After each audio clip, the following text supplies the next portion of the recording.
Akalar, navbatdagi noyob topilma, so'nggi avlod eng oxirgi chiqqan Labo 2021-yil koreyskiy Labo Deluxe Extra Long. Zavodskoy propan 44 ot kuchi. Mana shundan so'raganlar juda ham ko'p edi. Kechagina shunda pol avtomatini qo'ygan videoim portlab ketdi. Shundan bormi topaylik deganlar juda ham ko'p edi. Mana sizning zakazingiz keldi. Namangan Chortoqli obunachimga qarashli Laboni tinig'i toza skepol. Bitta like bosib qo'ying. Labo koreyskiyni bir ko'ring.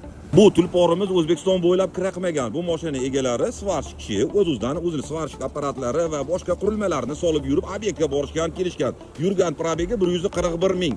O'zini probegi oldilar. Hamma yo'g'i chotki turibdi. Labolar butun. Motor ishlashini ko'ryapsizmi? Propan motor.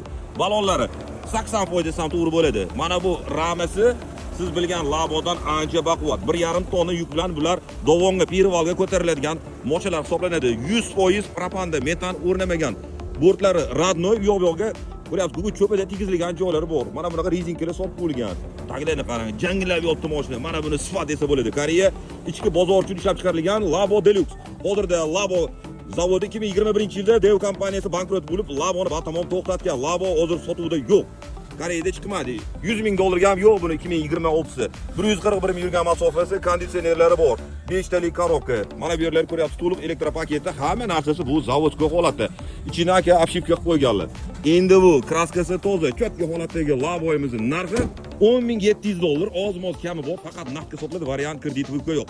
Buni bularga 2026 O'zbek Labo olaman deganlar juda ham ko'p. Buni bilgan biladi. Buni rastamoshkasi mana o'z bojxonadaman 95 million, 100 million atrofida buni rastamoshkasi, yo'l kira 1,5 ming dollar atrofida va uni Janubiy Koreyada olingan narxini ham hisobga olasiz. Azizlar, buni bilgan biladi. Kimga qiziq bo'lsa, video pastga egasi nomerini qoldiraman. Mashinamiz nechta like yig'adi? Kommentlarda fikrlarni qoldiramiz. Koreyskiy Labo o'z egasini kutmoqda.